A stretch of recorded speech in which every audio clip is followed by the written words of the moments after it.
Say, mother, what's happened to daddy? I can see the tears running down his cheeks. Put his arms around mother. Afatra torin'ny mpaminany William Marion Branham, mitondra ny lohateny Demonolojia tapany faefatra, Ilay Adala Tao Gadarena, ny talata 2 Jolay 1750 tao Chicago, Illinois, USA. When you find Jesus, you'll never be the same. Legion could never be the same. No man could ever be the same after once finding Jesus. Everybody say, thank you. Misaotra anao, afaka mipetraka ianareo raha sitrakareo sakaizy. Zany ka faly tokoa raha tonga eto amin'ity tolakandro ity ka mahita ny tavan'ireo zanak'Andriamanitra mijery ahy eto, sady manana tombontsoa manokana nitory aminareo indray an'io tolakandro. Ity no fivoriana tolakandro fandroany nataoko tamin'ireo fotoana rehetra nanompoako. Matetika dia ny mpitatana na ny sasany tamin'izy ireo no nanao ny fivoriana tolakandro, ary tsy fantatro raha ny marina hoe aketo amin'izao raha tsy voateo. Rehefa niantso ahy rahalahy Joseph ilay ramsemor no niteny tamiko izy, fantatrao moa fa ianao nitorotena ny tolakandro. Hoy aho fa tsy malalo zany a hoe iza ny voatendrin'izy ireo. Izy ianao ny voatendra ny tolakandro, koa tsaratsara ho anao ny akeny, ko dia zay no tsy maintsy nahatongavanay. Koa tena faly aho raha tonga eto amin'ny fotoana rehetra zay ahafahako hanao zavatra ho an'ny tompo. Fa miala sasatra kely aho ka raha tolakandro ray dia tsy andreraka ny ho tonga sy tory. Tsy dia tena mahay mitory aho, koa matsiaro tena sahirana raha hiezaka ny anao zany, na hoe andeha aka ny toerany anankiray amin'ireo mpitoroteny. Nefa niantso ny tenako hatrany aho hoe kodi fanolo. Hainareo tsara rehefa vaky ny kodi dia ilay fanolo nampiasanareo. Tsy misy vaky akory eto amintsika, hitanareo misy mpitoroteny betsaka eto amintsika, nefa aho ilay fanolo fotsiny naperaka izy ireo androany mba hampiasana azy angamba. Tsy tatako zany ve rahalara ihany? Ataoko fa zay ny fandehany. Koa dia andiana zanak'Andriamanitra lehibe tafaray faly sika rehetra miara-miasa. Hitako fa nanan'izy ireo eto reboky sy lay sarin'ny anjeliny tompo. Za ry avako tsy lehilahy mpivarotra boky aho na lehilahy mpivarotra sary, tsy zay no ataoko. Reny boky reny miezaka sika ny anaparitaka azy mba ho fa tsy mbola hitako mihitsy zay mety hoe nazahoako vola tamin'ny boky raha ny fahalalako. Satria raha misy mahatra tonga eo ka tsy manambola izy dia azo ihany ilay boky, ary maro amin'ireny no zarain'izy ireo, ko dia maro tokoa ny tsy maintsy misy tombony kely ivarotana azy ireny. Fa tiantoka be no azo amin'izy rehetra. Ny olona sasany mahazo an'ireny atao hoe trondro vola fotsy ireny rehefa apetrany etseroa izy ireo ny tanànanay ihany dia somary tsy amin'izao tapataony zao, tsy amin'izao vanim-potoana zao na dia zany aza eo ny amandona. Nefa mety mazaka kely ihany zany, fa matetika no fa tiantoka betsaka no azo amin'izy ireny. Ka raha amin'ny ankapobeny dia lasa tsy misy tombony boky, tsy tafaverina akory ny vola nampiasaina taminy. Fa raha tsy no niafatra ao anatin'izy ireo dia tsy ho nanao an'io ny tenako, ary tsy mivarotra azy ireny ny alahady sika satria miaro ny tenako ny amin'izany dia ny fivarotana amin'ilay andron'ny tompo. Ary zay foana nataoko, tsy milaza akory hoe ratsy zany. Rahalahy Bosoata dia tsy nitsahatra nanesika tamiko hoe ianao anie ka mivarotra zavatra mety hitondra fiainana manak'izay ho an'ny olona. Fa zany marina angamba ny andro rahalahy Bosoata, hitanareo saingy tsy hoe finonom-poana fa vitako ihany ny ahy na dia tsy teo azy zany hatreto. Koa everiko fa tsy ilaiko ny anao an'io, koa dia avelako toy izao fotsiny. Eny io sary kely io ataoko fa efa nambaran'izy ireo anareo ny voasoratra eo aminy ato amin'ity boky ety zany misy voadika mitovy aminy. Fa ao amin'ny boky ihany koa ny sarin'io anjely teo io.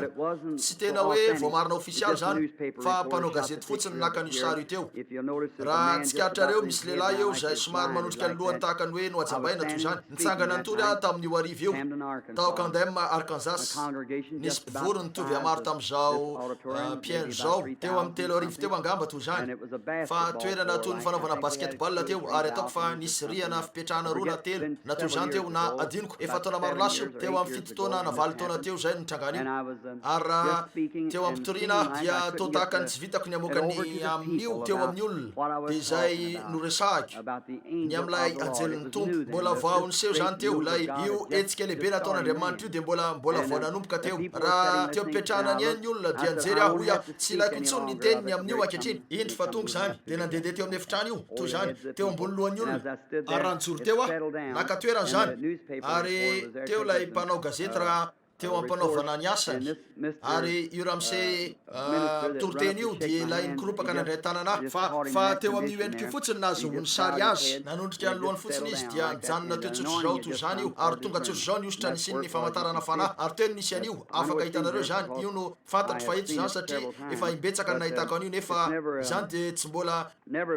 mbola azo sary tamin'ny mba ahafahany voamarina hoe tena tao amin'ilay sary zany ary tsy tompony sary io fa ny studio Douglas Houston ny tompony ao Texas zay isan'ny mpikambana fikambanan'ny pakasary amerikana fa ndray ariva teo amin'ny ady hevitra tamin'ity mpitoroteny batista zay niantsy ady hevitra ity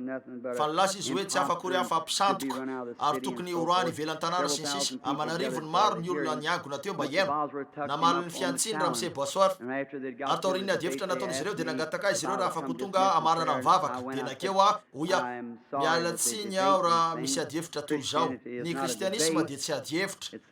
zavatra natao ivelomana zany dia oia za tsy mbola tsy nitsatra niantso ao mpanasitrana io lehilahy io dia oia tsy mbola nilaza ny tenako mpanasitrana mihitsy tsy mbola nilaza mihitsy hoe vitako ny anasitrana olona laza trany hoe Andriamanitra ny mpanasitrana ary mpanompony fotsiny mba hivavaka ho any marary dia oia fa ambarako marina ny fanomezam-pahasoavan'Andriamanitra ny men'Andriamanitra izay ahafahako malala sy mahafantatra zavatra ary ambaran'izany amiko ireo zavatra nisy sy ireo zavatra ho tonga dia oia tsy hay adikevitra zany azo porofona amin'ny fotoana rehetra io hitanareo oia tsy hay adikevitra zany raha zay no oia fahamarinana fotsiny no nitoriko ary malala ny rehetra fa tsy anaiky fahadisoana ho marina mihitsy Andriamanitra tsy misy fifampiralahiny mihitsy amin'izay fahadisoana efa ataona maro dia maro lasa zany oia nefa raha marina ny voalazanao Andriamanitra no anaja ny fahamarinana izy nilaza izy fa atao zany fa anaja ny fahamarinana izy oia raha mitory fahamarinana dia Andriamanitra no hiteny anoloana ary raha vao nilaza zany fotsiny dia indro fa tonga izy teo anatrihan'ny olona maro amanarivony maro ary nalain'izy ireo sary io ko dia indro zany aveo George Gilasi mpanao fitiliana ny dia-panondro sy ny taratasy mampisalasala zay isan'ireo mahaindrindry eto an-tany no nakan'ilay fankatsary ny amin'ilay toerana sy ny sisa ary ny andro fa roa na telo andro nanaovany fanadihadiana ny rehetra ahitany raha toa ka sary ny fanaingina na zavatra zay nampandaloviny teo amin'ireo karazana zavana sy fitiliana zany sy ny sisa voambara ato avokoa ny natao tamin'io ary nilaza izy fa lay azavana ny namely teo amin'ireo fitaratra ilay fankatsary ka teo lay vatana ary io ny voalohany teto amin'izao tontolo izao ka hoe voaporofo tena voaporofo ara-tsiantifika ho vatana mahagaga zay azo sary eny afaka ho any Washington ianareo raha tianareo teto voatsely zay na tsikaritra anareo rehetra fa nisy sary zay voalaza fa nalain'olona ny amin'ny Jesosy namelatra ny tanany ary nisy fiaramanidina roa tonga teo hitanareo tao amin'ny gazety zany nefa niaiky io lehilahy io fa hosodoko natao zany tsy tena izy io hitanareo fa niaiky an'io izy tao amin'ny Reader's Digest voalaza fa tsy marina io fa ity sary eto ity tsy hoe satria ry kristianina malala zay ananako tsy za akory io mitranga fotsiny io raha teo ny tenako dia zay fotsiny koa nefa dia sarina vatana mahagagy io ary amiko manokana raha tsikaritra andriafy io miverena any amin'ireo boky nataoko satria na dia ataona maro talohany nanamarinana an'io azy mijere todika fa niseho tsy indraindray zany jereo ilay boky kely ilay nisoratako voalohany manao hoe Jesosy Kristy tsy miovo omaly sy ny ora manak'izay toy iny nananaovan'ireo gazety malaza tao Louisville Kentucky sy ny sisa hoe nisy azavana mistika nisy teo ambony ty mpitoroteny tsotra batista raha teo ampanaovana batista izy raha iny fa teo izy ka nanambara tamiko teo mihitsy teo anatrihan'ny olona mahery ray alina dia teo no nitrango zavatra io hoy izy ny fanomponao dia ho tahaka ny anjaonina ampanao batista zay nirahana ny alolanana ny fiaviany Kristy voalohany ny fanomponao dia ho famoahana ny fiaviany Kristy faharoa ary teo tsy fantatra akory zay nambarany tsy nisy fantatro ny amin'io nefa jereny ny hetsika misy amin'izao andro zao hitanareo indro fa tanteraka zany ahoana no afahako zay nandia baratonga voalohany tsy mahay taratasy nefa dia tamin'ireny fotoana ireny raha niezaka namaky baiboly dia tsy voavakiko lay tovavy na laiko vady lay renjanako no nakeo amin'ny lampiazo ary namaky ny baiboly ho aho lay hotoriko satria tsy vitako akory na dia ny amaky baiboly azy mariny zany tsy vitako akory namaky an'io ary za dia tsaroky lay toroteniko voalohany nitory any amin'ny ataoko fa nitoroteny voalohany zako nitoriana irery dia tao amin'ny fiangonana batista kely tsotra nitory ataoko zany fa Samson lay lehilahy mahery ary niezaka nanao irery dia ho ianakapo fa hiezaka fotsiny any nitory an'io arak'izay itondrako azy ary tao amin'ny jaonona 7 io dia ho ia vakeo ro malala hoy izy aza marelo ny fonareo ho ia renareo ve zany aveo